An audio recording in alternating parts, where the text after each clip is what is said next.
আজ আপনারা খেলাধুলার দিকে আসেন, আপনারা বিভিন্ন সামাজিক কর্মকাণ্ডের সাথে চলে আসেন, তাহলে এই মাদক থেকে আপনারা দূরে থাকতে পারবেন। তাহলে যে ওই যে অসাধু যে ব্যবসায়ীরা রয়েছে, তারা আর মাদক বিক্রি করার কোনো জায়গা পাবে না খুঁজে, তারা এমনি এখান থেকে গুটিয়ে তারা চলে যাবে। এই জন্য আপনাদেরকে সতর্ক করতে চাই যে ভবিষ্যতে মাদকের সাথে যারা জড়িত আছেন এইখানে, তারা কিন্তু কেউ ভালো থাকতে পারবেন না। এখনই সাবধান হয়ে যান, সতর্ক হয়ে যান।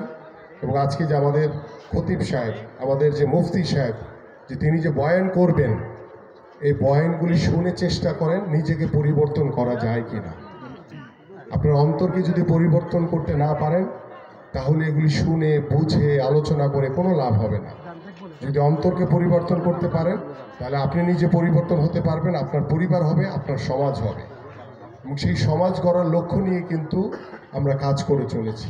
বাংলাদেশ জাতীয়তাবাদী দল বিএনপির ভারপ্রাপ্ত চেয়ারম্যান জনাব তারেক রহমানের নির্দেশনায় আমরা কিন্তু প্রতিদিনই বিভিন্ন সামাজিক কর্মকাণ্ডের সাথে আমরা চেষ্টা করছি সমাজকে নতুনভাবে কিভাবে গড়ে তোলা যায়, কিভাবে সামাজিকভাবে আমাদের ভিতরে একটি ভ্রাতৃত্ববোধ, একটি আন্তরিকতা তৈরি করা যায়, কিভাবে আমরা একটি সুন্দর অসাম্প্রদায়িক বাংলাদেশ গড়তে পারি, যাতে কোনো ষড়যন্ত্র যাতে আমাদেরকে ক্ষতি করতে না পারে, বাংলাদেশের যাতে কোনো ক্ষতি করতে না পারে। কারণ গত 17 বছর ধরে আপনারা সকলেই কষ্ট করেছেন। এই যে আজকে দেখেন, গত 17 বছর ধরে এরকম মাহফিল হয়েছে, কোথাও মাহফিল কিন্তু কেউ করতে, এই স্বৈরাচার ফ্যাসিস্ট সরকার করতে দেয় নাই। কিন্তু আজকে প্রতিদিন আমরা একদিনে দেখা যাচ্ছে যে বহু মাহফিলে আমরা যাচ্ছি। এই যে মাহফিল হচ্ছে, সেখান থেকে আমাদের ভিতরে বসে থেকে অনেকের সাথে অনেকের দেখা হচ্ছে, একটি আন্তরিকতা, একটি ভ্রাতৃত্ববোধ তৈরি হচ্ছে। এই আন্তরিকতা, এই ভ্রাতৃত্ববোধের মাধ্যমে আমরা একটি সুন্দর সমাজ গড়তে চাই। সেই সমাজ গড়ার জন্য আপনাদের সকলের সহযোগিতা লাগবে।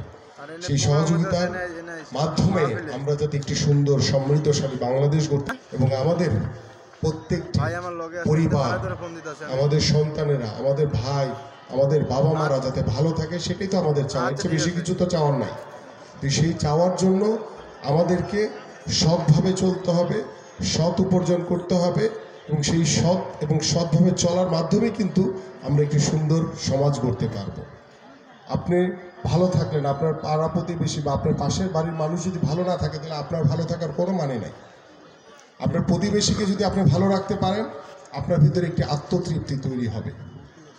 সেই আত্মতৃপ্তির মাধ্যমে আপনি বুঝতে পারবেন যে মানুষের জন্য ভালো কিছু করার যে উদ্যোগ নিয়েছেন আপনি, সেই উদ্যোগটা কতটুকু বহৎ ছিল, কতটুকু ভালো লাগার ছিল। সেই উদ্যোগ দেখে আরও 10 জন শিখবে, আমি সেই প্রত্যাশা করি। এবং আমি চাই আজকে যে বাউনিয়াবাদ যে কর্মজীবী যুব সমাজ যে আজকের এই